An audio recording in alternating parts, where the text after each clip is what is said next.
frères et sœurs, loué soit Jésus-Christ.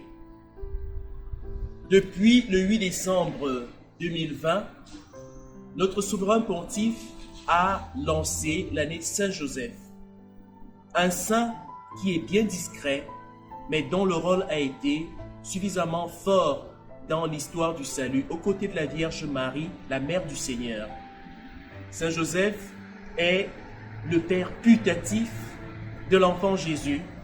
Il en est le père adoptif.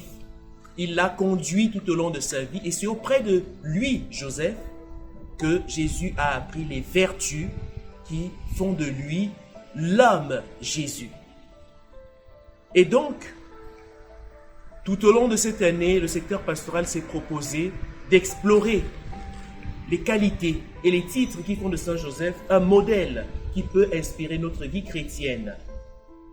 En partant du Père aimé, le Père travailleur, le Père au courage créatif et bien d'autres titres encore, nous espérons pouvoir vous introduire à cette paternité spirituelle dont Dieu est le modèle accompli.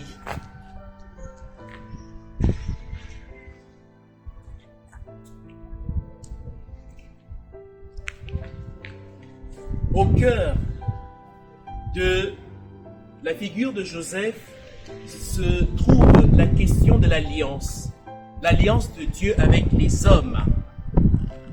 Cette alliance que Dieu veut faire avec les hommes ne se fait pas sans convoquer leur liberté. Il faut se resituer à l'aube de cette histoire-là de Jésus, lorsque l'ange vient visiter Joseph et lui dit qu'il sera appelé à être le protecteur de l'enfant Jésus. Ne crains pas, Joseph, l'enfant que ton épouse aura en elle est le fruit de l'Esprit Saint. Et de là va se dégager un titre qui va caractériser Joseph. Il est l'homme juste qui ne condamne pas ce dont il ne comprend pas l'essence.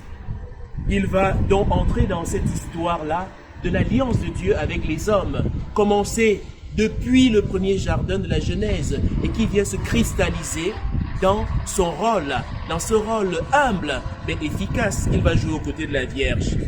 Il va donc entrer dans cette alliance-là pour être le chef de la Sainte Famille. Il va être le protecteur de Marie et de l'enfant Jésus. Il va être le garant de ce qui va porter la croissance de cet enfant, un peu comme ce qui est demandé à la plupart des pères aujourd'hui.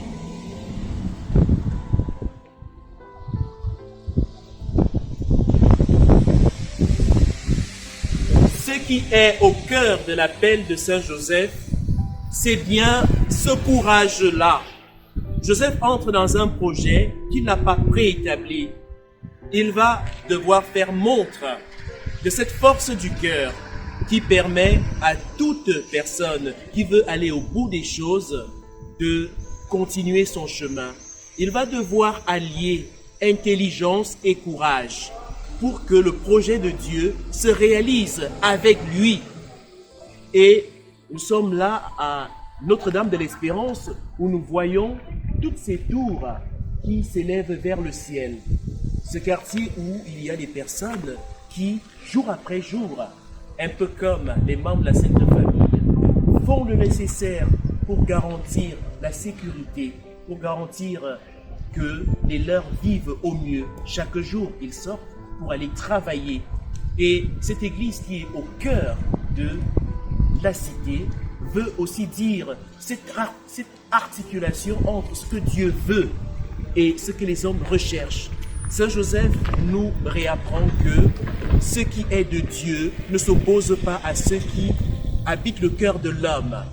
L'homme recherche avec toutes les énergies de son cœur les moyens pour être heureux.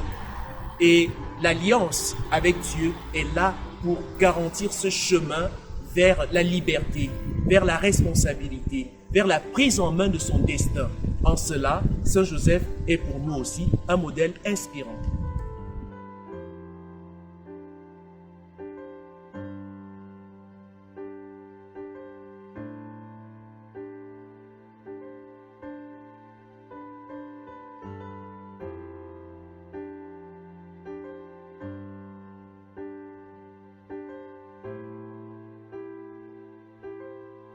Vous l'aurez compris donc, il y a un lien entre l'extérieur et l'intérieur. Saint Joseph est caractérisé comme l'homme du silence. Et pour habiter ce silence, pour se recevoir de ce silence, il a dû être aussi l'homme de l'écoute. L'écoute de ce que Dieu veut pour sa vie. Et nous, comme chrétiens, sur ce secteur pastoral, où il y a un certain nombre de défis qui nous interpellent, nous ne pouvons pas ignorer ces défis. Nous devons, dans nos églises, comme celle-ci qui est plantée au cœur de la cité, au cœur des préoccupations des hommes, être attentifs à ce que l'Esprit veut pour l'Église. Toute la question de l'articulation de nos diversités communautaires pour manifester au mieux la richesse que l'Esprit a mis dans les cœurs. Toute la question de la pastorale du soin. Comment prenons-nous soin des personnes qui sont fragiles? Comment prenons-nous soin de nos communautés? Comment prenons-nous soin de ceux qui frappent à nos portes et qui cherchent à articuler une histoire d'amitié avec Dieu? Toute la question de l'accompagnement des communautés, l'accompagnement de ces personnes, l'accompagnement des jeunes, l'ouverture à ce vers quoi aussi le monde a une quête. Ce monde n'est pas toujours aligné selon les desseins que Dieu veut, mais l'Église est à être à genoux pour pouvoir soigner ses blessures, pour pouvoir écouter ses projections et les remettre dans le plan de Dieu autant que possible. Comment donc nous, comme Église, pouvons-nous figurer aujourd'hui ce courage de Saint Joseph en articulant notre intelligence, mais aussi notre foi, et en les mettant au service du projet de Dieu? Pour cela, l'appel des jeunes est au cœur de ce projet. L'appel non seulement des jeunes, mais aussi de ceux qui ont encore besoin de connaître Jésus, qui ont besoin de mettre leur histoire au contact de l'histoire que Dieu veut articuler avec l'homme.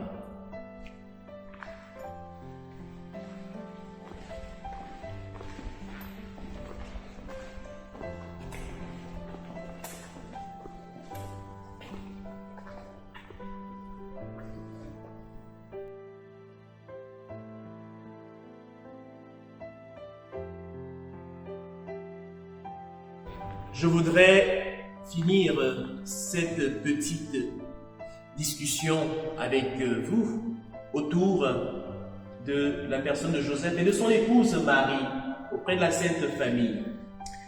Je voudrais prier parce que Saint Joseph est le protecteur de l'Église.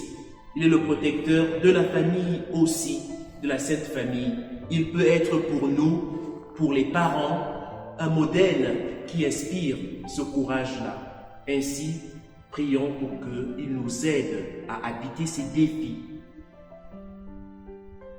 Salut, Saint Joseph, gardien du Rédempteur, époux de la Vierge Marie.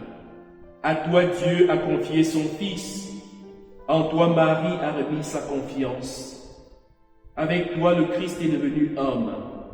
Ô bienheureux Joseph, montre-toi aussi un Père pour nous. Conduis-nous sur le chemin de la vie. Obtiens-nous grâce, miséricorde et courage, et défends-nous de tout mal. Amen.